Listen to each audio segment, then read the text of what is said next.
উপ অধিকর্তা মৎস্য দপ্তরের উদ্যোগে জেলাভিত্তিক বন্যায় ক্ষতিগ্রস্ত মৎস্য চাষীদের আর্থিক সহায়তা প্রদান ও মৎস্য চাষীদের সামগ্রী বিতরণ অনুষ্ঠান অনুষ্ঠিত হয় 23 আগস্ট আগরতলা মুক্তধারা অডিটোরিয়ামে।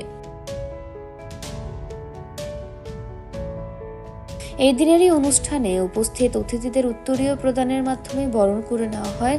পরবর্তীতে উপস্থিত অতিথিরা প্রদীপ প্রজ্বলনের মাধ্যমে এই বিতরণী অনুষ্ঠানে শুভ সূচনা করেন। এই অনুষ্ঠানে উপস্থিত ছিলেন মৎস্য দপ্তরের মন্ত্রী সুধাংশু দাস, আগরতলা পৌর পরিষদের মেয়র দীপক মজুমদার সহ দপ্তরের বিভিন্ন আধিকারিক ও মৎস্য চাষীরা।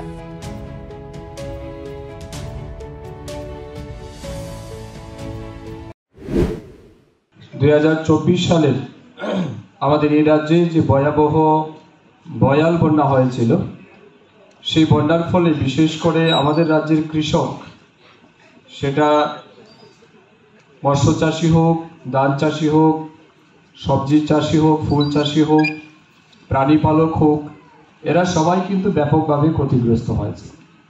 আর তার মধ্যে অধিকতর ক্ষতি হয়েছে কিন্তু আমাদের মৎস্য চাষি যারা রয়েছেন তাদের।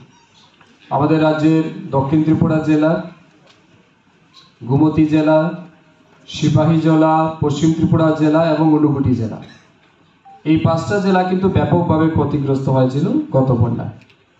এবং আমরা ফিশারি ডিপার্টমেন্টের মাধ্যমে যেটা অ্যাসেস করেছি, প্রায় 1300 কোটি টাকার মতো আমাদের ক্ষতি হয়েছে শুধুমাত্র ফিশারি সেক্টর।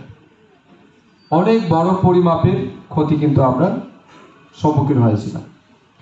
কিন্তু প্রশ্ন হচ্ছে, এত টাকা যেহেতু ক্ষতি হয়েছে, সেই টাকার ক্ষতিপূরণ কি আমরা দিতে পেরেছি? নিশ্চয়ই না, কারণ এটা অনেক বড় মাপের ক্ষতি হয়েছে। যেমন আমাদের নদী নালা যে সমস্ত মাছ ছিল সেগুলি বন্যায় ভেসে গেছে, বাংলাদেশ চলে গেছে। ব্যক্তিগত পুকুর যাদের ছিল, অনেকেরই পুকুর নষ্ট হয়েছে। বড় লেক যেগুলি ছিল সেগুলিতে বন্যার জলে সেগুলিতে মাছ বেরিয়ে গেছে। এইভাবে বিভিন্ন জায়গাতেই ক্ষতিগ্রস্ত হয়েছে। তাই ফিশারি ডিপার্টমেন্ট পর্যায়ক্রমে আমাদের রাজ্য সরকারের কাছে যেমন আমরা জমা দিয়েছি ক্ষতিপূরণের জন্য, ঠিক সিমিলারলি আমরা কেন্দ্র সরকারকেও চিঠি দিয়ে জানিয়েছি যে আমাদের এই ক্ষতি হয়েছে, আপনারা আমাদেরকে সাহায্য করুন। সে অনুযায়ী ত্রিপুরা সরকারের আমাদের মাননীয় মুখ্যমন্ত্রী অধ্যাপক ডক্টর মানিক সাহাজির নেতৃত্বে আমরা এই 2025-26 ফিনান্সিয়াল ইয়ারে SDRF ফান্ড বা গভর্নমেন্ট অ্যাসিস্ট্যান্স থেকে আমরা প্রায় 17 কোটি টাকা পেয়েছি শুধুমাত্র বন্যায় ক্ষতিগ্রস্ত কৃষকদের সাহায্য করার জন্য। গত বছর আমরা ইনিশিয়ালি বন্যার অর্থাৎ পোস্ট ফ্লাডের সময় আমরা 5 কোটি টাকা ইনিশিয়ালি সাহায্য করেছিলাম, রিসেন্টলি আরও 17 কোটি টাকা।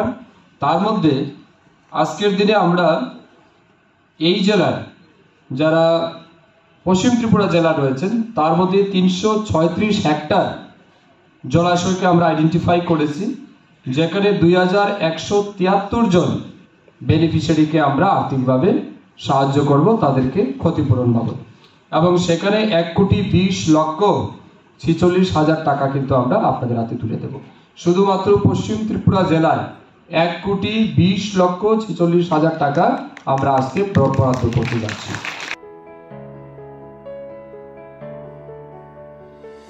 Bureau report, voice 18।